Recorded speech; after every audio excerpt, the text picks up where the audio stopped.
सन हिजरी 470 या 71 को कस्बा जीलान के मोहल्ला नीफ में पैदा हुए। आप देखें गौसे आजम बनते कैसे हैं। गौसे आजम की अजमत को समझना है, उनके मकाम मर्तबे को समझना है, तो पहले गौसे आजम का बैकग्राउंड देखिए। गौसे आजम के वालिद शेख अबू सालिह मूसा जंगी दोस्त, अल्लाह के वली। गौसे आजम की वालिदा उम्मुल खैर फातिमा, अल्लाह की बहुत बड़ी वलिया। गौसे आजम की फूफी आयशा रजी अल्लाह अन्हा, अल्लाह की बहुत बड़ी वलिया। गौसे आजम के नाना हजरत अब्दुल्ला सौमई, अल्लाह के बहुत बड़े वली। ये पूरा घराना ही वलियों का है। ऐसे हसीन गुलशन में जो फूल खिला, उसी फूल को दुनिया कुतुब रब्बानी कहती है, महबूब सुबहानी कहती है, शाहबाज ला मकानी कहती है, पीरे ला सानी कहती है। उसी को दुनिया शेख अब्दुल कादिर जीलानी गौसे आजम दस्तगीर बड़े पीर के नाम से याद करती है। आपको गौसे आजम की शख्सियत समझनी है तो आओ मैं आपको बताता हुआ चलूं। आज हमने ये सोच रखा है कि आज हम चाहे कितनी भी चोरी और डकैती करें, मेरी औलाद नेक हो जाएगी। मैं चाहे कितना भी गुटखा और खैनी खाऊं, मेरी औलाद गुटके को हाथ नहीं लगाएगी। ये आज हमने सोच रखा है। लेकिन इतना याद रखना नरई वालों, गेहूं के पेड़ पे गेहूं आता है, धान के पेड़ पे धान आता है, जौ के पेड़ पे जौ आता है, लीची के पेड़ पे लीची आती है, सेब के पेड़ पे सेब आता है, अरे अमरूद के पेड़ पे अमरूद आता है, पपीते के पेड़ पे पपीता लगता है। मैंने ऐसा कभी नहीं सुना कि मैंने गेहूं बोया हो और उसमें धान की फसल उगाई हो। मैंने ऐसा कहीं नहीं सुना कि आम के बाग के अंदर सेब उस पर फल आया हो। नहीं, जिस चीज का पेड़ होता है उस पर वही फल आता है। आज हम सोचते हैं कि हम चाहे कितने भी गुनाह के काम करें, बस मेरी औलाद नेक हो जाए, मेरी औलाद परहेजगार हो जाए। अरे बाप जब नेक होता है तो औलाद भी परहेजगार होती है। माँ जब मुत्तकिया होती है तो औलाद भी मुत्तकी होती है।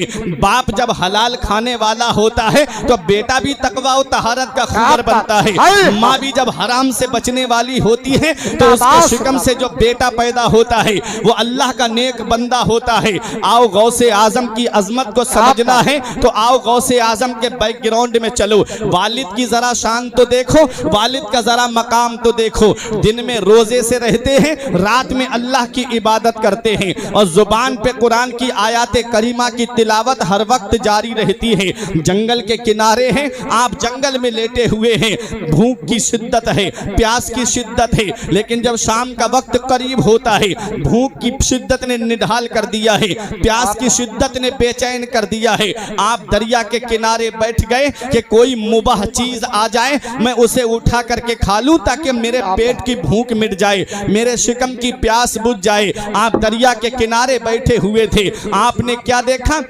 कि दरिया में एक सेब बहता हुआ आ रहा है। उस सेब को उठाया और उठाने के बाद एक ही लुकमा खाया था। फौरन अंदर से तकवे ने झंझोड़ के कहा, ए अबू सालेह, ये तुमने क्या कर दिया? ये सेब किसी बाग का है और बाग का कोई मालिक होगा और तुमने मालिक की बगैर मर्जी और उसकी इजाजत के इस सेब को खा लिया है। कयामत के दिन अगर उस बाग के मालिक ने तुमसे इस सेब का बदला मांग लिया तो कहां से दोगे? हज़रात गिरामी, ये तकवा था गौसे आजम के वालिद का, ये परहेजगारी थी गौसे आजम के वालिद की। ये तकवा उनको परेशान कर देता है। आप दरिया के किनारे चलते रहे, कई मील का सफर करके आपने क्या देखा कि एक बाग है और उसके दरख्त हैं और उस दरख्त की शाखें दरिया के अंदर लटक रही हैं और उससे सेब टूट टूट करके गिर रहे थे। आप समझ गए कि ये बाग, इसी बाग का ये सेब है। आप बाग के अंदर गए, एक नौकर काम करता हुआ नजर आया और जाकर के उस नौकर से पूछा कि सलाम किया। उसने सलाम का जवाब दिया। कहा, क्या आप बाग के मालिक हो? कहा, मैं बाग का मालिक नहीं। कहा, कौन है इस बाग का मालिक? कहा, वो बुजुर्ग शेख जो कोने में बैठ के इबादत कर रहे हैं, वो इस बाग के मालिक हैं। अब वो आए और आकर के उनके पास खड़े हो गए। जब शेख इबादत से फारिग हुए, गौसे आजम के वालिद ने उनको सलाम किया। उन्होंने सलाम का जवाब दिया। गौसे आजम के वालिद की पेशानी पे नजर पड़ी, वली रा वली मी शनासद, वली को वली पहचानता है। गौसे आजम के वालिद को देखा, कहो नौजवान कैसे आना हुआ? गौसे आजम के वालिद ने कहा कि मैं एक जरूरी काम से आया हूँ, मैंने आपके बाग का एक सेब आपकी बगैर मर्जी के खा लिया है। कहा मेरे बाग का सेब? कहा हाँ आपके बाग का मैंने एक सेब खा लिया है, क्या उसकी माफी हो सकती है? मैं उसकी माफी की तलाफी के लिए आया हूँ। इतना देख सुनना था कि गौसे आजम के वालिद का चेहरा वो बुजुर्ग गौर से देखने लगे। अरे बुलंदी के आसार तो पेशानी से जाहिर हो रहे थे। वो बुजुर्ग ने कहा कि हाँ माफ तो कर देंगे, लेकिन हमारी दो शर्तें आपको माननी पड़ेंगी। पहली शर्त यह है कि हमारे बाग की रखवाली आपको करनी पड़ेगी। कई साल तक बाग की रखवाली करते रहे। बुजुर्ग ने कहा दूसरी शर्त पहली के पूरा होने के बाद बताऊंगा। हजरात जब दूसरी शर्त का वक्त पूरा हुआ तो कहा कि अब बताइए मुझे दूसरी शर्त क्या है? तो कहा पहली शर्त तो मेरी पूरी हो गई है, तुमने मेरे बाग की रखवाली कर ली है। अब मेरी दूसरी शर्त सुनो। मेरी दूसरी शर्त यह है कि मैं अपने उस सेब की गलती को इसलिए माफ करूंगा कि तुम्हें मेरी बेटी से निकाह करना पड़ेगा। बोले माफ कर दोगे? कहा हाँ माफ कर दूंगा। कहा ठीक है। कहा लेकिन मेरी बेटी की खुसूसियत तो सुन लो, उसके अंदर बातें क्या क्या हैं? कहा बताइए। कहा मेरी बेटी कानों से बहरी है, मेरी बेटी आंखों से अंधी है, मेरी बेटी पैरों से लंगड़ी है, मेरी बेटी हाथों से लुंजी है, मेरी बेटी जुबान से गूंगी है, मेरी बेटी आंखों से अंधी है। अब बताओ प्यारे मुसलमानों, अगर ऐसा मॉडल किसी नौजवान के सामने रख दिया जाए, क्या वो निकाह करने के लिए तैयार होगा? अगर सिर्फ इतना पता चल जाए कि उसके पैर में थोड़ा सा फर्क है, चलती है तो पैर लंगड़ा करके चलती है, तो नौजवान कहता है मैं उसके साथ निकाह नहीं करूंगा। अगर पता चल जाए कि आंख छोटी बड़ी है तो उसके साथ निकाह करने के लिए मेरी कौम का नौजवान तैयार नहीं होता। वो गौसे आजम के वालिद हैं। एक सेब खाया, पूरा सेब नहीं, बस एक लुकमा खाया। उसकी तलाफी के लिए आपने कई साल तक बाग की रखवाली की। उसके बाद भी जब शर्त दूसरी शर्त रखी गई तो उसकी भी पूरा करने के लिए आप तैयार हो गए। वो है गौसे आजम के वालिद। कहते हैं मैं ये सजा दुनिया में भुगत सकता हूं, लेकिन आखिरत में ये सजा नहीं भुगत सकता। ये गौसे आजम के वालिद का तकवा है, ये गौसे आजम के वालिद की परहेजगारी है। अल्लाह अकबर। ऐसा तकवा कि सिर्फ एक सेब का लुकमा अंदर गया तो आपके तकवे ने झंझोड़ करके रख दिया। लेकिन आज जब मैं अपनी कौम को देखता हूं, आज जब मुसलमानों के हालात को देखता हूं, तो आज उनके हालात को देख करके रोना आता है, आंखों से आंसू बरसते हैं कि जितना चाहे हराम दबा लो, बस पैसा आना चाहिए, पैसा हो चाहे कैसा हो। प्यारे मुसलमानों, ये गौसे आजम के वालिद हैं। हराम लुकमा तो पेट के अंदर नहीं गया था कभी भी, बस एक हल्की सी कराहत वाला लुकमा गया था। उसकी तलाफी के लिए कई साल तक बाग की रखवाली की और एक ऐसी लड़की से निकाह करने के लिए राजी हो गए जिसकी तारीफ उनके वालिद ने की थी। अल्लाह अकबर। ये गौसे आजम के वालिद हैं। आप जरा इनका तकवा देखें, इनकी परहेजगारी देखें। यही वजह है कि आज हम अपने असलाफ की तारीख को भूल गए, आज हम अपने बुजुर्गों की हिस्ट्री को भूल गए, आज हम अपने बुजुर्गों की सीरत को भूल गए। आज हमारे यहाँ का माहौल कैसा है? आज जो हमारे बच्चे टिकटॉक पे डांस करते नजर आ रहे हैं, आज जो हमारी कौम की बेटियां इंस्टाग्राम पर फैश तस्वीरें अपलोड करती हुई जो नजर आ रही हैं, ये क्या है? ये आज माँ बाप जो हैं वो अपने बच्चों को उरियानियत सिखाते हैं। वो माँ बाप जो अपने बच्चों को जो है वो तकवा और तहारत की दौलत नहीं देते हैं, बल्कि अपने बच्चों को गुनाहों के रास्ते पे डालते हैं। और कैसे माँ बाप ने डाला है वो अभी मैं आपको अपनी तकरीर के जरिए बताऊंगा। हमारे डॉक्टर साहब ने अपने बच्चे के अकीके के सिलसिले में ये प्रोग्राम रखा है। तो माँ बाप का हक औलाद पे क्या बनता है, माँ बाप को औलाद को क्या तरबियत देनी चाहिए, आज यही मेरी तकरीर का उन्वान रहेगा और ये पैगाम मैं आपको दे करके जाऊंगा। आओ जरा देखो, गौसे आजम के वालिद हैं, तकवे का ये आलम, परहेजगारी का ये आलम। कई साल तक बाग की रखवाली की, उसके बाद में आप उस लड़की से निकाह करने के लिए राजी हो गए जिनके बारे में उनके वालिद ने कहा आंखों से अंधी, पैरों से लंगड़ी, हाथों से लुंजी, कानों से बहरी है। अल्लाह अकबर। जब आप राजी हो गए आपका निकाह हो जाता है और निकाह के बाद जब आप कमरे के अंदर जाते हैं, आपने जैसे ही दरवाजे पे कदम रखा अंदर दुल्हन उठ करके खड़ी हो गई। जब पैरों पे खड़ी हुई आप समझ गए कि ये पैरों से लंगड़ी नहीं है। आपने जब सलाम किया दरवाजे पे खड़े होकर के, अंदर से सलाम का जवाब आया, आप समझ गए मुंह से गूंगी भी नहीं है, मेरी बात को सुन लिया, सलाम को सुन लिया, कानों से बहरी भी नहीं नहीं है। आगे बढ़कर के हाथ का इशारा किया, बैठिए। समझ गए कि ये जो है हाथों से लुंजी भी नहीं है। फौरन कमरे से बाहर आकर के उन बुजुर्ग के पास आकर के बोले, कहीं आपने मुझे गलत कमरे में तो नहीं भेज दिया? आपने जो बातें बताई थी वो उनके अंदर नहीं पाई जाती है। तब शेख की आंखों में आंसू आ गए। कहा वही तुम्हारी बहू है, वही तुम्हारी दुल्हन है। कहा जो बातें आपने बताई थी वो बातें उसमें नहीं पाई जाती है। तब बुजुर्ग ने कहा था, मैंने अपनी बच्ची को जुबान से गूंगी इसलिए कहा कि आज तक मेरी बेटी कभी जुबान से झूठ नहीं बोली। पैरों से लंगड़ी इसलिए कहा कि आज तक मेरी मर्जी के बगैर कदम घर से बाहर नहीं निकाला। हाथों से लुंजी इसलिए कहा कि आज तक मेरी बेटी ने किसी हराम माल को हाथ नहीं लगाया। कानों से बहरी इसलिए कहा था कि आज तक मेरी बेटी ने कोई फहिश बात नहीं सुनी। ऐ नरई नगला के जिंदा दिल मुसलमानों, जब बाप इतना नेक हो कि जो तकवा और तहारत का खूगर हो और माँ जब इतनी परहेजगार हो तो उसके शिकम से जो बच्चा दुनिया में आता है उसी बच्चे को दुनिया गौसे आजम के नाम से जानती है। क्या बात है। नारे तकबीर, नारे रिसालत, फैज़ाने गौसे आजम, अज़मते गौसे आजम, सरजमीने नरही नगला, नारे तकबीर। जब बाप नेक होता है, जब माँ नेक होती है तो औलाद भी परहेजगार होती है। जब बाप मुत्तकी हो, जब बाप नमाज पढ़ने वाला हो तो उसकी औलाद भी नमाज पढ़ने वाली होती है। माँ जब कुरान की तिलावत करने वाली हो तो औलाद भी कुरान की तिलावत करने वाली होती है। अरे बाबा फरीदुद्दीन गंजे शकर की वालिदा को आप देखो, 8 साल की उम्र में जब बच्चे खेल कूद करते थे तो बाबा फरीद कुरान की तिलावत किया करते थे। नमाज पढ़ करके ईशा की सब सो गए, बाबा फरीद मुसल्ले पे बैठ करके दुरूद पाक नबी पे पढ़ रहे थे। मोहल्ले की औरतों ने कहा, ए बाबा फरीद की माँ, तेरा बच्चा तो लाजवाब है, तेरा बच्चा तो बाकमाल है, तेरे बच्चे का कोई जवाब नहीं। अरे सब बच्चे सो जाते हैं, वो नबी पे दुरूद पढ़ता है, तेरा बच्चा बेमिसाल है। तब बाबा फरीद की माँ ने कहा, इसमें फरीद का कोई कमाल नहीं है, इसमें जो भी कमाल है वो फरीद की माँ का कमाल है। बोले माँ का कमाल कैसे? तब बाबा फरीद की माँ ने कहा, जब मेरा बेटा मेरे शिकम में था कभी मैंने कोई हराम माल को हाथ नहीं लगाया। कहती हैं जब मेरा बेटा दुनिया में आया तो मैंने 2 साल अपने बेटे को दूध पिलाया, लेकिन कभी ऐसा मौका नहीं आया कि मैंने बगैर वुजू के अपने बच्चे को दूध पिलाया हो। कहती है जब दुनिया चैन से सो जाती है तो बाबा फरीद की माँ रात में उठ करके फरीद के लिए दुआएं करती है। पता चला प्यारे मुसलमानों, जब बाप नेक होता है और जब माँ नेक होती है तो उसकी औलाद भी परहेजगार होती है। अब एक भाई भी खामोश नहीं रहेगा।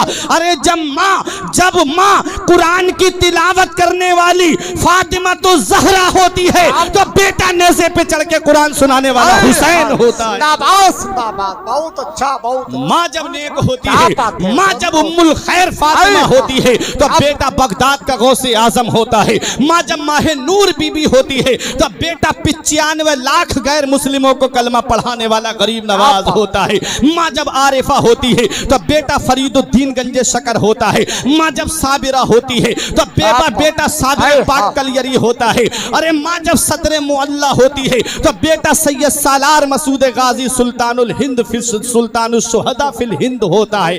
अरे माँ जब नेक होती है तो बेटा बरेली का इमाम अहमद रजा खान होता है। माँ जब नेक होती है तो बेटा हुज्जतुल इस्लाम होता है। माँ जब नेक होती है तो बेटा मुफ्ती आजम होता है। अब ये उलमा दुआओं से नवाजेंगे। अरे माँ जब नेक हो तो बेटा मुफ्ती आजम होता है और माँ वो हो जो अपने जेवर गिरवी रख करके मंजरे इस्लाम के मुदर्रिसीन की तनख्वाह निकाल दे तो उसके शिकम से जो बच्चा पैदा होता है उसी बच्चे को दुनिया वाले ताजो शरिया के नाम से जानते हैं। नारे तकबीर, नारे रिसालत, फैज़ाने गौसे आज़म, ख्वाजा का हिंदुस्तान, नारे तकबीर। माँ जब नेक होती है तो औलाद भी नेक होती है। और माँ बहुत अच्छा, अल्लामा साहब जब बहुत टीवी अच्छा देखे और बच्चे को जिंदाबाद पास में बिठाए, जब माँ टीवी देखे और बच्चे को पास में बिठाए, माँ मोबाइल का सीरियल देखती रहे, इधर दूध पिलाती रहे, तो उसके बच्चे टिकटॉक पे नाचेंगे नहीं तो फिर क्या करेंगे? क्या बात। बच्चे का जहन खाली बोतल की तरह होता है, बच्चे का जहन सादा कागज की तरह होता है, उस पे जो चाहो वो लिख दो। आप देख लो, जब आप घर में अल्लाह अल्लाह करते हो तो बच्चा बराबर में बैठ करके अल्लाह अल्लाह करता है। क्या बात। जब आप गाने गाओगे तो वो बच्चा आपके साथ में गाने गाएगा। इसलिए बचपन ही से अपनी औलाद को ऐसी तरबियत दो, ऐसी तालीम दो कि बच्चा आगे चल कर के वो टिकटॉक पे नाचता नजर ना आए, बल्कि मदीने वाले मुस्तफा की नाते पढ़ता। क्या बात है, सुभान अल्लाह। ऐसी तरबियत दो अपनी औलाद को। और आप ये मत समझना कि आपने औलाद को पैदा कर दिया, जवान कर दिया, उसका खर्चा पानी दुनिया में उठा लिया, आप बरी जिम्मा हो गए। नहीं, इमाम गजाली फरमाते हैं कि कयामत के दिन अगर औलाद को आपने दीनी तालीम नहीं दी तो ये औलाद कयामत के दिन अपने बाप को खींच करके लेके आएगी रब की बारगाह में और कहेगी, मौला मेरा बाप मुझे भूखा रखता ये मेरे लिए गवारा था, इसने जो मुझे जाहिल रखा, इसने मुझे तालीम नहीं दिलाई, इसने मुझे मदरसे का रुख नहीं कराया, इसने कुरान और हदीस का इल्म मुझे नहीं दिया। ये औलाद कयामत के दिन माँ बाप को लेके आएगी कि ये मेरे माँ बाप हैं, मैं अकेला जन्नत में नहीं, मैं अकेला जहन्नम में नहीं जाऊंगा, मेरे माँ बाप मेरे जहन्नम में जाने का जरिया बने हैं, इसलिए इनको भी मेरे साथ जहन्नम में भेज। अल्लाह अकबर। आप सोचो, आज हम सोचते हैं बच्चा घूमता फिर रहा है, हमारा बहुत कामयाब है, बच्चा गलियों में टहल रहा है, इधर उधर गाने बजा रहा है, गलियों में मोबाइल पे गाने बजाता फिर रहा है, एयरफोन लगा ली, ब्लूटूथ लगा ली। आप सोचते हो कि आप बरियो जिम्मा हो गए। नहीं, अगर इस औलाद को आपने दीनी तालीम नहीं दी, नहीं सवाला, तो ये औलाद कयामत में जो है आपके लिए जहन्नम में जाने का जरिया बन जाएगी। इसलिए नबी ने फरमाया, अद्दिबू औलादकुम अला सलासे खिसाल, अपनी औलाद को 3 बातें सिखाओ। क्या बताई नबी ने? अद्दिबू औलादकुम अला सलासे खिसाल, अपनी औलाद को 3 बातें सिखाओ। जब औलाद बोलने लगे, जब औलाद बोलने के काबिल हो जाए तो उनको क्या सिखाओ? 3 बातें सिखाओ। हुब्बे नबीयकुम, अपने नबी की मोहब्बत सिखाओ। सुभान अल्लाह, सुभान अल्लाह। अपने नबी की मोहब्बत सिखाओ। बच्चे को क्या सिखाओ? नबी से मोहब्बत करना, कि बेटे नबी से मोहब्बत कैसे की जाती है। और नबी से मोहब्बत करने का सबसे बेहतर जरिया जो है वो एक दुरूद पाक है और दूसरा नाते पाक है। दुरूद पाक पढ़ो बच्चे के सामने, नाते पाक पढ़ो नबी की बच्चे के सामने, बच्चा जो है वो नबी का आशिक हो जाएगा। सुभान अल्लाह। तो अपनी औलाद को नबी की मोहब्बत सिखाओ, नंबर 1। आगे नबी फरमाते हैं, वह हुब्बे अहले बैती, और मेरे अहले बैत की मोहब्बत सिखाओ। क्या बात है, मेरे घर वालों की मोहब्बत सिखाओ, मेरे अली की मोहब्बत दो, मेरे बेटी फातिमा की मोहब्बत दो, मेरे बेटे हसन की मोहब्बत उसके दिल में डालो, मेरे बेटे हुसैन की मोहब्बत डालो, मेरी आल की मोहब्बत इसके दिल में डालो, मेरे अहले बैत की मोहब्बत इसके दिल में डालो। क्या बात। और आखिर में तीसरी बात मेरे नबी ने इरशाद फरमाई, व क़िराअतिल कुरान, कुरान की तालीम सिखाओ। क्या फरमाया नबी ने? कुरान की तालीम सिखाओ। नबी की मोहब्बत, अहले बैत की मोहब्बत और कुरान की तालीम। तो कुरान की तालीम जब बच्चा सीखेगा, कुरान जब पढ़ेगा, तो अल्लाह तबारक व तआला उसके सदक़े में उसके माँ बाप को बख्श देगा। हदीस पाक में आता है, मन क़रअल कुरान व अमिला बिमा फी यलविसु वालिदाहु ताजन यौमल क़ियामति दौउहु अहसनु का दौउश शम्स। नबी फरमाते हैं, जो कुरान पढ़े और उस पर अमल करे, अल्लाह ताला क़यामत के दिन उसके माँ बाप को ऐसा ताज अता फरमाएगा कि उसकी रोशनी आसमान के चांदो सूरज से भी ज्यादा होगी। क्या बात है, सुभान अल्लाह। आज हम मदरसों का रुख नहीं कराते, आज हम दीनी तालीम का रुख नहीं कराते। आज हम सोचते हैं कि बच्चा हाफिज बन गया, आलिम बन गया, क्या करेगा 5-6 हज़ार रुपए की तनख्वाह में, इसका कैसे गुजारा होगा, इसके बच्चे कैसे पलेंगे, ये कैसे अपने घर बार को संभालेगा। हाँ, मैं जानता हूँ बच्चा आलिम बनेगा, हाफिज बनेगा, पैसे जरूर कम लाएगा, लेकिन वो ताज तुम्हें वो बेटा नहीं दिला सकता जिसको तुमने इंजीनियर बनाया, जिसको तुमने प्रोफेसर बनाया, जिसे तुमने कुरान की तालीम नहीं दी, हदीस की तालीम नहीं दी, जिसे तुमने दुनियावी तालीम दी है। वो बच्चा वो कयामत के दिन तुम्हें वो ताज नहीं दिला सकता, वो ताज आज अगर मिलेगा तो एक आलिम दीन और एक हाफिज कुरान के माँ बाप को अल्लाह अता फरमाएगा। सुभान अल्लाह, इसलिए सीने पे पत्थर रख लेना, अपने सीने पे पत्थर रख करके अपनी औलाद को पहले दीनी तालीम देना। क्या बात है, क्योंकि बहुत कयामत अच्छा के पैगाम दिन हजरत, बहुत अच्छा। तुमसे ये पूछा जाएगा कि औलाद को कौन सी तालीम दे के आए।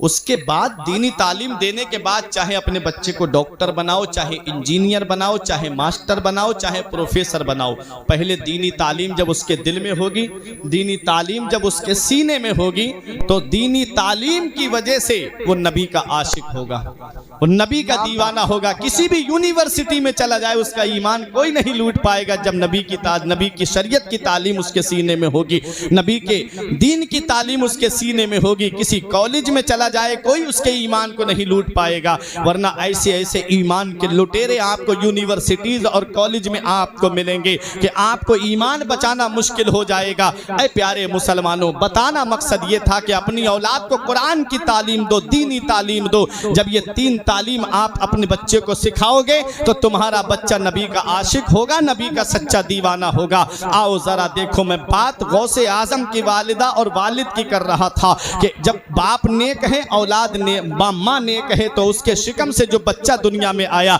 उसी बच्चे को दुनिया वाले गौसे आजम के नाम से जानते हैं। और माँ के तिलावत करने का कैसा असर पड़ा, तारीख बताती है। गौसे आजम जब मरदसे में पढ़ने के लिए गए आप, तो उस्ताद ने कहा पढ़ो बेटा बिस्मिल्लाहिर्रहमानिर्रहीम, तो गौसे आजम ने औज़ बिल्लाह शरीफ को पढ़ा, उसके बाद बिस्मिल्लाह शरीफ को पढ़ा, सूरह फातिहा से तिलावत शुरू की, पहला पारा पढ़ा, दूसरा पारा पढ़ा, तीसरा पारा पढ़ा। उस्ताद हैरत में पड़ गए, पहले दिन ये बच्चा आया है और मुझे कुरान सुनाता चला जा रहा है। 17 पारे गौसे आजम ने निअमल मौला व निअमन नसीर तक सुना दिए गौसे आजम ने। उस्ताद हैरत में पड़ गए, बेटा पढ़ने आए हो कि मुझे पढ़ाने के लिए आए हो? गौसे आजम के उस्ताद कहते बेटा ऐसी तिलावत नहीं सुनी, बेटा ऐसा अंदाज नहीं सुना, बेटा और पढ़ो, आगे पढ़ो बेटा, आज पूरा कुरान शरीफ ही ख़त्म फरमा दो। गौसे आजम कहते हैं बस इतना ही याद था। कहा बेटा इसके आगे क्यों नहीं पढ़ते? कहा मेरी माँ 17 पारों की हाफिजा थी, जब वो घर का कोई काम करती तो कुरान की तिलावत करके करती, मेरी माँ जब खाना बनाती तो कुरान की तिलावत करती, मेरी माँ घर में नमाज पढ़ के बैठती तो कुरान की तिलावत करती। वो मैंने सिपारे माँ के शिकम में सुनकर के याद कर लिए हैं। अल्लाहु अकबर, जब माँ कुरान पढ़े तो उसके शिकम से जो बच्चा दुनिया में आया वो भी कुरान सुनाता हुआ नजर। सुभान अल्लाह। इसलिए ऐ मेरी माँ और बहनों, अपने बच्चों को वक्त से पहले जवान कर दो, लेकिन हीरो हीरोइन का किरदार देकर नहीं, फिल्मी एक्टरों का किरदार देकर नहीं, उन फाहिशा आवारा लड़कियों का किरदार देकर नहीं। अगर जवान करना है तो बगदाद के गौसे आजम का किरदार दे के जवान करो, अजमेर के गरीब नवाज का किरदार दे करके जवान करो। ये मत देखो मोहल्ले वाले क्या कहेंगे, ये मत देखो खानदान वाले क्या कहेंगे, ये मत देखो रिश्तेदार क्या कहेंगे। अरे जमाना खफा है तो क्या गम है इसका, जमाने को ठोकर लगाए चला जा, जमाना ही एक दिन तेरे साथ होगा, तू आका को अपने मनाए चला जा। जिंदाबाद, अपने नबी को राजी करो। क्या बात है, नबी राजी तो सब राजी। क्या गौसे आजम है, ये गौसे आजम है। 17 पारों के हाफिज पैदा हुए। सुभान अल्लाह, सुभान अल्लाह, सुभान अल्लाह। गौसे आजम जब मदरसा पढ़ने के लिए जाते थे, आज हमारे यहाँ का उसूल ये है कि अगर मंत्री साहब का लड़का पढ़ने के लिए जाए तो आगे आगे गाड़ी आवाज करती हुई नजर आती है, हट जाओ रास्ता साफ कर दो, मंत्री जी का बेटा पढ़ने जा रहा है। पहले बादशाह का बेटा जाता था तो आगे आगे वजीर ऐलान करते थे रास्ता साफ करो, बादशाह का बेटा आ रहा है। वजीर का बेटा जाता तो चौबदार आगे आगे ऐलान करता नजर आता, अरे हटो रास्ता साफ कर दो, वजीर साहब का लड़का पढ़ने जा रहा है। गौसे आजम मदरसा जा रहे हैं। सुभान अल्लाह, पढ़ने के लिए मेरे शेख जा रहे हैं, गौसे आजम जा रहे हैं। और क्या शान होती है इल्म दीन हासिल करने वाले की, क्या शान होती है मदरसे में पढ़ने वाले की। मदीने वाले मुस्तफ़ा फरमाते हैं जब कोई तालिब इल्म दीन हासिल करने के लिए कदम घर से बाहर निकालता है तो अल्लाह के नूरानी फरिश्ते अपने परों को उसके कदमों के नीचे बिछा देते हैं। अल्लाह अकबर, ये शान है इल्म दीन हासिल करने वाले की। नबी फरमाते हैं मन सलका तरीक़ तरीकन यल्तमिसु फीहि इल्मन सहलल्लाहु तरीकन इलल जन्नह। जो इल्म दीन हासिल करने के लिए रास्ता चलता है, अल्लाह ताला उसके लिए जन्नत का रास्ता आसान फरमा देता है। ये इल्म दीन हासिल करने वाले की शान है। आओ जरा देखो, जो इल्म हासिल करते करते दुनिया से चला जाए, अल्लाह ताला उसको शहीद का सवाब अता फरमाता है। ये इल्म हासिल करने वाले की शान है। नबी फरमाते हैं उतलुबुल इल्म मिनल महदी इलल लहद, इल्म दीन हासिल करो माँ की गोद से कब्र की गोद तक। नबी फरमाते उतलुबुल इल्म वलौ काना बिस्सीन, इल्म दीन हासिल करो अगरचे मुल्क चीन क्यों न जाना पड़े। ये इल्म दीन की अहमियत नबी बता रहे हैं। ये इल्म दीन हासिल करने वालों का मकाम नबी बता रहे हैं कि जो इल्म दीन हासिल करता है, अल्लाह ताला के फरिश्ते उसके लिए मगफिरत की दुआ करते हैं। जमीन के अंदर सुराखों के अंदर जो चींटियां हैं वो उसके लिए मगफिरत की दुआ करती हैं। समंदर की मछलियां उसके लिए बख्शिश की दुआ करती हैं। कायनात की हर चीज उसके लिए मगफिरत की दुआ करती है। जो इल्म दीन हासिल करता है, जो दीनी तालीम हासिल करता है, तालीम को गौसे आजम रजी अल्लाह ताला अन्हु ने हासिल किया था। आज वजीर का बेटा पढ़ने जाता है तो उसके आगे आगे चौबदार ऐलान करता हुआ जा रहा है। आज अगर बादशाह का बेटा पढ़ने जा रहा है तो आगे आगे नौकर ऐलान कर रहे हैं, रास्ता खाली कर दो, फला वजीर का बेटा आ रहा है, फला बादशाह का बेटा आ रहा है। मेरे गौस तालीम हासिल करने जा रहे हैं, मेरे गौस मदरसा पढ़ने के लिए जा रहे हैं। कोई इंसान ऐलान नहीं कर रहा है, अल्लाह के फरिश्ते ऐलान कर रहे हैं। इफ्सहु तरीका ले वलील्लाह, अल्लाह के वली के लिए रास्ते को कुशादा कर दो, अल्लाह का वली तशरीफ ला रहा है। ये गौसे आजम है, बचपन का ये आलम है। तालीम हासिल करने जाएं तो फरिश्ते ऐलान करें रास्ता साफ कर दो, अल्लाह का वली तशरीफ ला रहा है। जब मदरसा पहुंचे तो फरिश्ते ऐलान करें बच्चों रात जगह कुशादा कर दो, अल्लाह का वली तशरीफ ला रहा है। ये गौसे आजम है। आपने तकरीबन 15 साल तक कस्बा जीलान के कुर्ब जवार में तालीम हासिल की और 488 हिजरी के करीब आप बगदाद के लिए रवाना हो गए।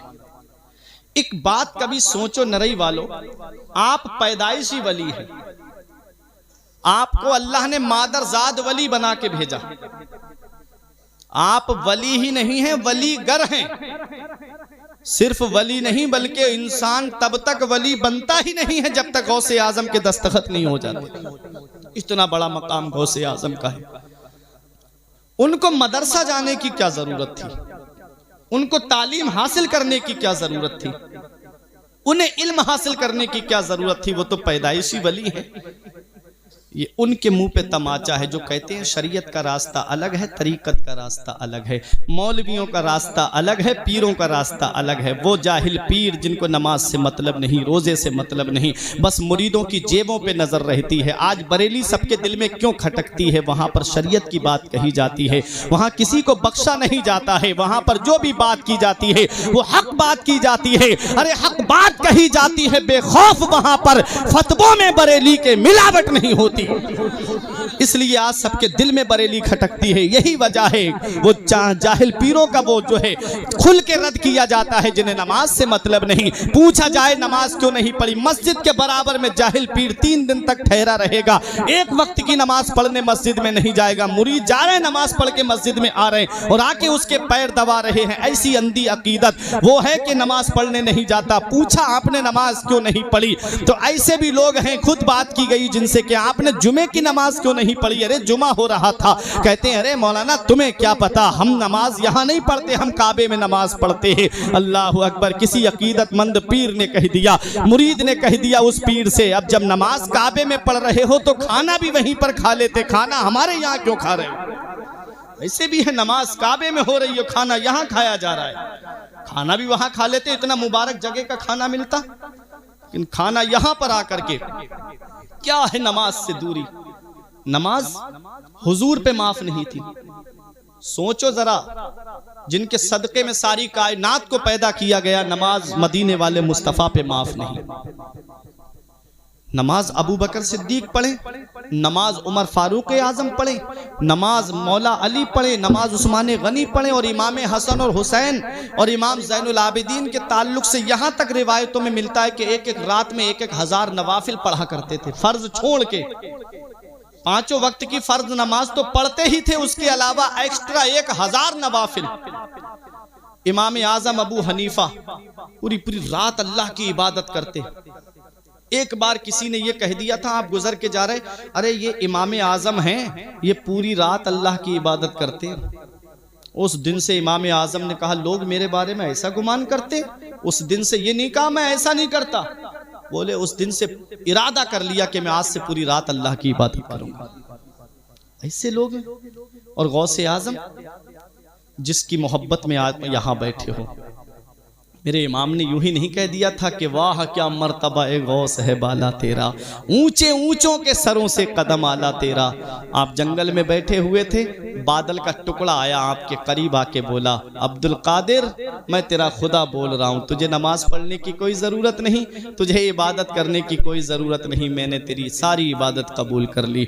गौसे आज़म ने सोचा कि हुजूर पे नमाज माफ़ नहीं, सहाबा पे नमाज माफ़ नहीं, इमाम आज़म पे नमाज माफ़ नहीं, अब्दुल कादिर तू कौन होता है कि तुझ पे नमाज माफ हो। फौरन लाहौल पड़ा। लाहौल जब पड़ा तो बादल फट गया, फिर वो सिहाई में तब्दील हो गया। अंदर से आवाज आई, मैं इब्लीस बोल रहा हूं अब्दुल कादिर, तुझे तेरे इल्म ने बचा लिया। मेरे गौस कहते हैं अब भी मुझे चकमा देना चाहता है, मुझे मेरे इल्म ने नहीं बचाया है, इल्म के नाम पे चकमा दे रहा है, मुझे मेरे इल्म ने नहीं बचाया है, मुझे मेरे खुदा के फजल ने बचा लिया है। ये गौसे आजम है, ये गौसे आजम पूरी पूरी रात अल्लाह की इबादत। आप तारीख उठा के देखो, मेरे गौसे आजम के मुरीद का कहना है, मैंने अपनी आंखों से देखा मेरे शेख ने 40 साल तक ईशा के वुजू से फजर की नमाज को पढ़ा। ईशा में वुजू करते मेरे गौसे आजम, पूरी रात अल्लाह की इबादत उसी वुजू से करते और फजर की नमाज उसी वुजू से पढ़ते। 40 साल ये पीठ बिस्तर से नहीं लगी गौसे आजम की। ऐसे ही गौसे आजम थोड़ी बनते हैं। मुरीद का कहना है, मैंने 15 साल इस हाल में देखा गौसे आजम को, एक पैर खड़ा कर लेते, एक पैर जमीन पे रखते और पूरी रात में एक कुरान शरीफ खत्म फरमा लिया करते थे, पूरी पूरी रात कुरान की तिलावत करते। गरीब नवाज के एक मुरीद का कहना है, मैंने देखा 37 साल गरीब नवाज ने ये पीठ अपनी बिस्तर से नहीं लगाई, पूरी पूरी रात अल्लाह की इबादत करते। अल्लाह अकबर। ये है गौसे आजम और ये है गरीब नवाज, जिनकी बारगाह में आज दुनिया खिराज अकीदत पेश कर रही है। आज यूं ही गौसे आजम को याद नहीं किया जाता है। आज हमारा बाप मर गया, हमने भुला दिया, दादा मर गया, आज हम भूल गए, नाना मर गए, दुनिया से चले गए, हमने फरामोश कर दिया। आज बेटा मर जाए बाप भुला देता है, बीबी मर जाए शौहर भुला देता है, पड़ोसी मर जाए पड़ोसी भुला देता है, अजीजो अकारिब चले जाएं उसके दोस्त भुला देते हैं। लेकिन क्या वजह है गौसे आजम को पर्दा किए हुए?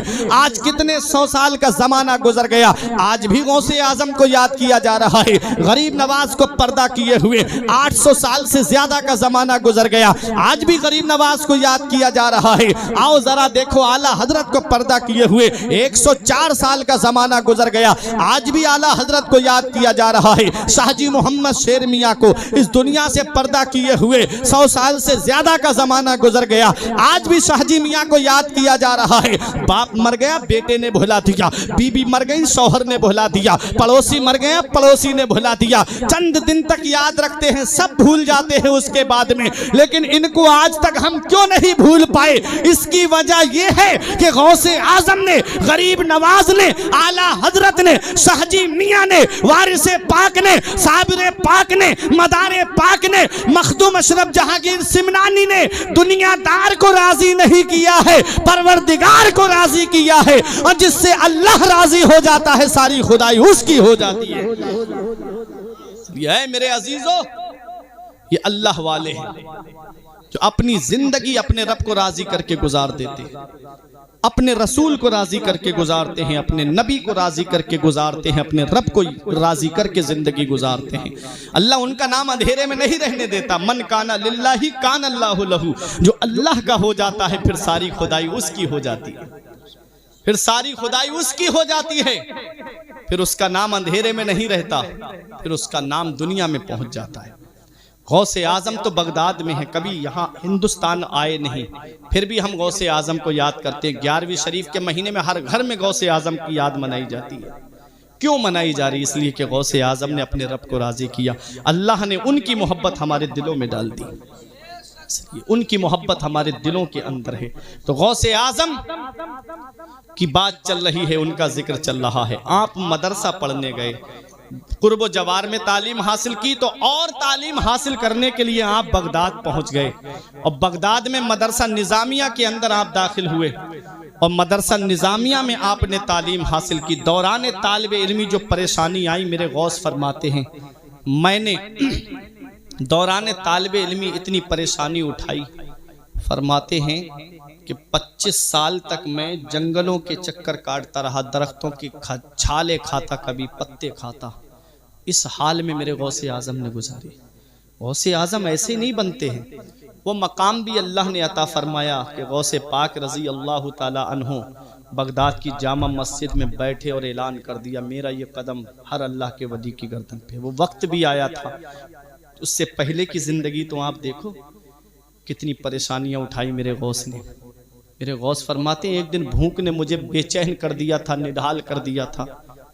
मैं गया करख के जंगल की तरफ, मैंने सोचा कोई मुबाह चीज़ मिल जाए तो उसे खा लूँ, कोई साग सब्जी वगैरह। कहते जब मैं वहां पहुंचा तो वहां और दरवेश फकीर भूख भूख चिल्ला रहे थे, बेचैन थे। कहते मैं वापस आ गया, वुजू किया, मैं मस्जिद में नमाज पढ़ने के लिए खड़ा हो गया। जब नमाज पढ़ के फारिग हुआ, एक अजनबी शख्स आया मेरे बराबर में बैठ के खाना खाने लगा। कहते मेरे दिल में शौक पैदा हुआ कि लाओ ये मुझे भी खाने में शरीक कर लेता, भूख लग रही। इतने में उसने कहा बेटा तुम भी आ जाओ। मेरे गौस फरमाते मैं खाना खाने के लिए बैठा तो उस अजनबी ने मुझसे पूछा बेटा कहाँ पढ़ते हो? मैंने कहा मदरसा निज़ामिया में पढ़ता हूँ। कहा यहाँ पर एक सादात घराने का, कस्बा जीलान के मोहल्ला नीफ के सादात घराने का एक बच्चा पढ़ता है। कहा क्या नाम है? कहा उसका नाम अब्दुल कादिर है। मेरे गौस फरमाते उससे क्या काम है? कहा मैं आ रहा था तो उनकी वालिदा ने मुझे सोने के कुछ सिक्के दिए थे और कहा था मेरा बेटा बगदाद में तालीम हासिल कर रहा है, मेरे बेटे को ये सिक्के दे देना सोने के, उसके खर्च के लिए काम आएंगे। मेरे गौस ने फरमाया, फिर कहा कि आज मैं उसको ढूंढता फिर रहा हूं लेकिन मेरे पास जो पैसे थे वो खर्च हो गए।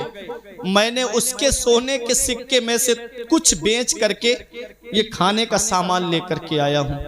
वो मुझे मिल जाता, मैं ये उसकी अमानत उसको दे देता। मेरे गौस ने फरमाया वो अब्दुल कादिर मैं ही हूँ, वो अब्दुल कादिर मैं ही हूँ। वो रोने लगे, कहते माफ़ कर दीजिए मैंने आपकी अमानत में से कुछ बेच करके ये खाना लाया। मेरे गौस ने फरमाया कोई बात नहीं, ये गौसे आज़म का दिल है कि अगर माइल भी हुआ तो अपने ही खाने की तरफ माइल हुआ। अल्लाह अकबर। वो गौसे आज़म, वो गौसे आज़म, लोगों के दिल जो है वो गौसे आज़म की हथेली पे हैं। शेख अली बिन अल हेती फरमाते हैं गौसे आज़म एक दिन बगदाद की मस्जिद, जामा मस्जिद में नमाज जुमा पढ़ने के लिए जा रहे थे तो लोग सीधे चल रहे थे, कोई मुसाफा करने ही नहीं आया, न गौसे आज़म के करीब आया। कहते मेरे दिल में ये ख्याल आया कि आज कोई गौसे आज़म की तरफ आ क्यों नहीं रहा, क्या गौसे आज़म की मकबूलियत ख़त्म हो गई? अल्लाह अकबर। इतना ख्याल आना था, आज अगर छोटा सा पीर हमारी बस्ती में आ जाए तो उसके लिए रास्ता नहीं मिलता, पब्लिक को हटाना पड़ता है, कितनी भीड़ बढ़ जाती है। और वो गौसे आज़म है। आप फरमाते हैं इन्ना शुयूखल इंस व इन्ना शुयूखल जिन व अना शैखुल कुल। फरमाते इंसानों के भी पीर होते हैं और जिन्नात के भी पीर होते हैं। फरमाते हैं मैं सबका पीर हूँ, मैं पीराने पीर हूँ। उसी को ताज शरिया कहते हैं पीरों के आप पीर हैं या गौस अल मदद, अहले सफा के मीर हैं या गौस अल मदद, सदका रसूल पाक का झोली में डाल दो, हम कादरी फकीर हैं या गौस अल मदद। ओ गौसे आज़म है। अल्लाह अकबर। इतना कहना था शेख अली बिन अल हेती का, फौरन क्या देखा कि जितने लोग थे नमाज पढ़ने के लिए आए थे जुमे की, सब गौसे आज़म की तरफ टूट पड़े, मुसाफा करने लगे, हाथों को चूमने लगे, बोसा देने लगे। उसके बाद सब अपनी अपनी जगह आराम से बैठ गए।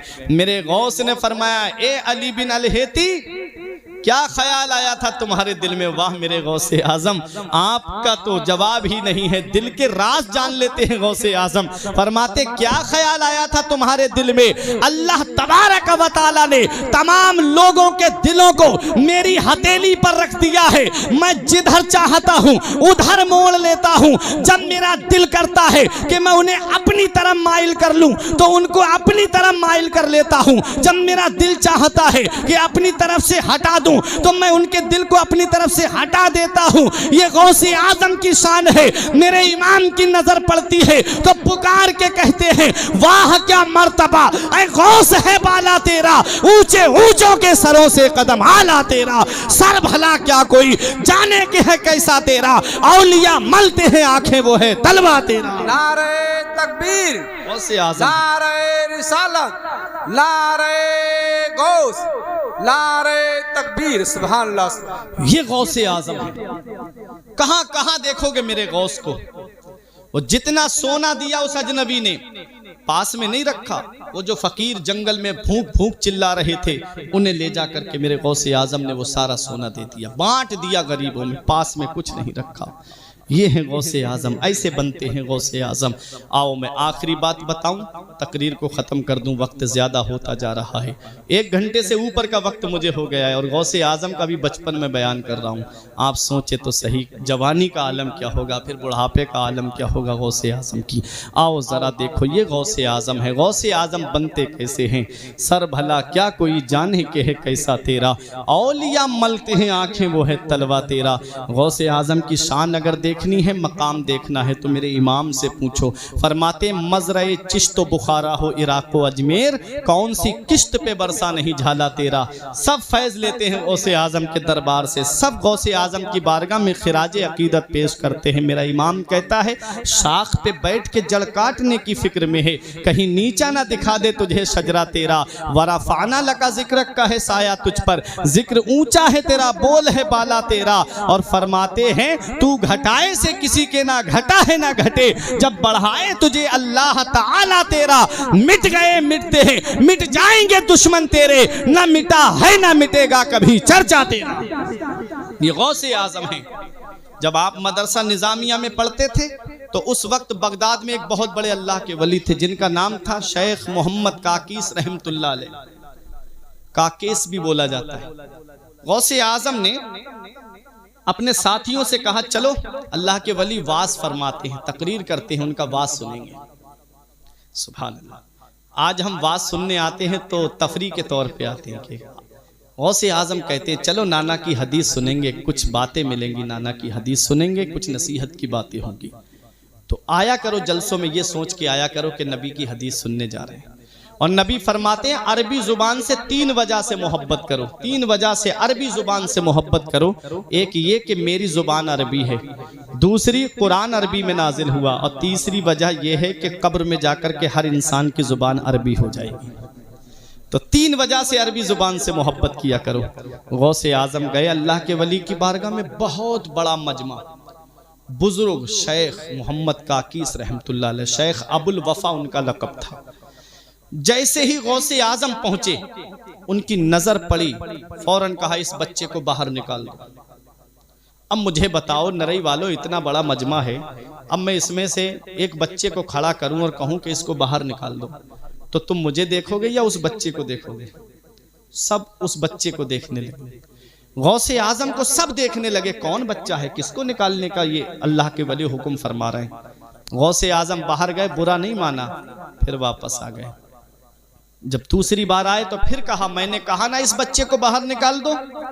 फिर उसके बाद वो लोगों ने, खादिमों ने गौसे आजम को बाहर कर दिया।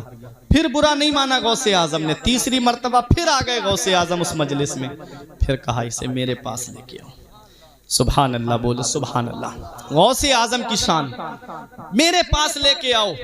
जब लेकर के आए, कुर्सी से उतर गए अल्लाह के वली, बिठाया गौसे आजम को कुर्सी पे और कहा ए बगदाद वालों, मैंने इनको 3 मर्तबा बाहर निकलवाया, उसका मतलब ये नहीं कि मैं इनकी बेइज्जती कर रहा हूं, इनकी इंसल्ट करना मकसूद नहीं था, बल्कि मैंने बार बार इसलिए निकलवाया ताकि तुम में की हर आंख देख ले, अरे ये कोई मामूली शख्सियत नहीं है, यही तो वो अल्लाह का वली है जो बगदाद की जामा मस्जिद में ये ऐलान करेगा कदमी हाज़िही अला रक़बते कुल्ले वलील्लाह, कि मेरा ये कदम हर अल्लाह के वली की गर्दन पर है। ए बगदाद वालों तुम गवाह हो जाओ, मैं तुम सबको गवाह बना करके इनके कदम को आज ही अपनी गर्दन पे ले रहा हूं।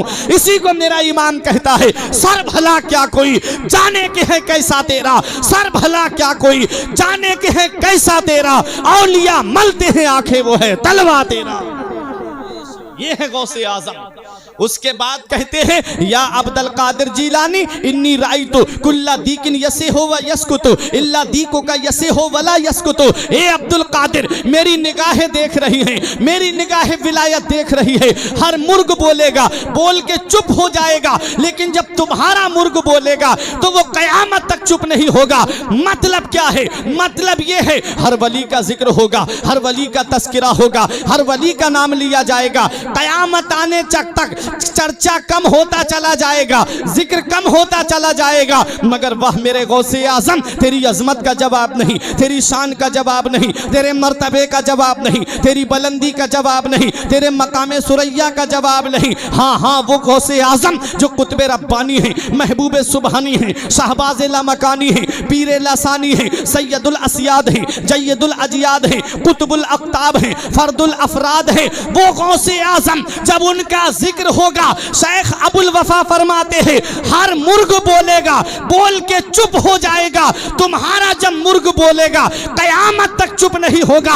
मतलब ये है कि हर वली का जिक्र होगा, कयामत आने तक वो कम होता चला जाएगा। ए अब्दुल कादिर, जब तुम्हारा चर्चा होगा, जब तुम्हारा जिक्र होगा, तो वो कयामत तक कम नहीं होगा। मेरा इमाम फरमाता है, वराफाना लका जिक्र का है, साया तुझ पर, जिक्र ऊंचा है तेरा, बोल है बाला तेरा। ये गौसे आजम है। गौसे आजम का जिक्र कभी खत्म नहीं होगा, कभी मेरे गौस का चर्चा खत्म नहीं होगा। वक्त बढ़ता जा रहा है, कभी मेरे गौस का चर्चा कम नहीं होगा, क्योंकि तू घटाए से किसी के ना घटा है ना घटे। जब बढ़ाए तुझे अल्लाह ताला तेरा, और शाख पे बैठ के जड़ काटने की फिक्र में है, कहीं नीचा ना दिखा दे तुझे शजरा तेरा। ये गौसे आजम है। याद मनाओ गौसे आजम की, जिक्र करो मेरे गौसे आजम का, क्योंकि मेरे गौस फरमाते हैं, मुरीदी ला तखफ अल्लाह रब्बी अतानी रिफ़अतन निलतुल मनाली। मेरे मुरीद बना इरादत से, जिसके माना आते हैं मोहब्बत करने वाला। माना भी बता दूं, जिसके माना आते हैं मोहब्बत करने वाला, वरना ये बात वहीं तक महदूद हो जाती ना कि जो गौसे आजम के मुरीद थे। नहीं, ये बात क़यामत तक चलेगी, जो गौसे आजम से सच्ची मोहब्बत करने वाला है। फरमाते हैं, मेरे मुरीद, मुझसे मोहब्बत करने वाले मत डर, अल्लाह मेरा रब है, अल्लाह मेरा रब है। मैंने आलम तसव्वुर में अर्ज किया, मेरे गौस हम कहाँ ना डरें। आज हमारे यहाँ का उसूल और तरीका तो ये है कि अगर प्रधान जी कह दे मत डर, तो मतलब है गांव में मत डर। अगर कोई चेयरमैन कह दे मत डर, तो मतलब है तहसील या कस्बे में मत डर। अगर विधायक जी कह दे मत डर, तो मतलब है जिले में मत डर। अगर कोई सीएम कह दे मत डर, तो मतलब है सूबे में मत डर। अगर पीएम कह दे मत डर, तो मतलब है मुल्क में मत डर। ए मेरे गौसे आजम, हम कहाँ ना डरें। एक गांव वाला दूसरे गांव वाले से तो डर सकता है, एक कस्बे वाला दूसरे कस्बे वाले से तो डर सकता है, एक जिले वाला दूसरे जिले वाले से तो डर सकता है, एक सूबे वाला दूसरे सूबे वाले से तो डर सकता है, एक मुल्क वाला दूसरे मुल्क वाले से तो डर सकता है। ए मेरे गौसे आजम, हम कहाँ ना डरें। तो गौसे आजम के गुंबद से आवाज आती है, तुबूली फिस समाई वल अर्दो दुक्कत। ए मुझसे मोहब्बत करने वाले, तुझे डरने की जरूरत रही है। अरे जिस अब्दुल कादिर का दामन तूने पकड़ा है, जिस अब्दुल कादिर का दामन तूने थामा है, उसकी बुलंदी के झंडे आसमानों पर भी लहरा रहे हैं, जमीन पर भी लहरा रहे हैं। ये अब्दुल कादिर से मोहब्बत करने वाले, तुझे न जमीन के ऊपर डरने की जरूरत है, न जमीन के नीचे डरने की जरूरत है। इसी को जमील कादरी कहते हैं, फरिश्तों रोकते क्यों हो हमें जन्नत में जाने से, फरिश्तों रोकते क्यों हो हमें जन्नत में जाने से। ये देखो हाथ में दामन है किसका, गौसे आजम का। रसूलुल्लाह का दुश्मन है दुश्मन गौसे आजम का, रसूलुल्लाह का प्यारा है प्यारा गौसे आजम का। फरमाते मुरीदी ला तखफ, कहकर तसल्ली दी गुलामों को, कयामत तक रहे बेखौफ बंदा गौसे आजम। ये गौसे आजम है। फरमाते हैं मेरे गौस, मेरी बुलंदी के झंडे पहाड़ों पे लहरा रहे। फरमाते मेरी बुलंदी के झंडे आसमानों पे लहरा रहे, फरमाते मेरे गौस मेरी बुलंदी के झंडे आप समंदरों पे लहरा रहे। ये गौसे आजम है। गौसे आजम का मर्तबा कहां देखोगे? जिन्नात पर गौसे आजम की हुकूमत, इंसानों पे गौसे आजम की हुकूमत। वो मकाम है मेरे गौस का, वो शान है गौसे आजम की। लेकिन क्या पैगाम मिला मेरे गौस की सीरत से? डॉक्टर साहब ने इतनी मेहनत से बच्चे के अकीके में इस प्रोग्राम को सजाया। आप आए, वाकयात सुनते हो, मामला सुनते हो,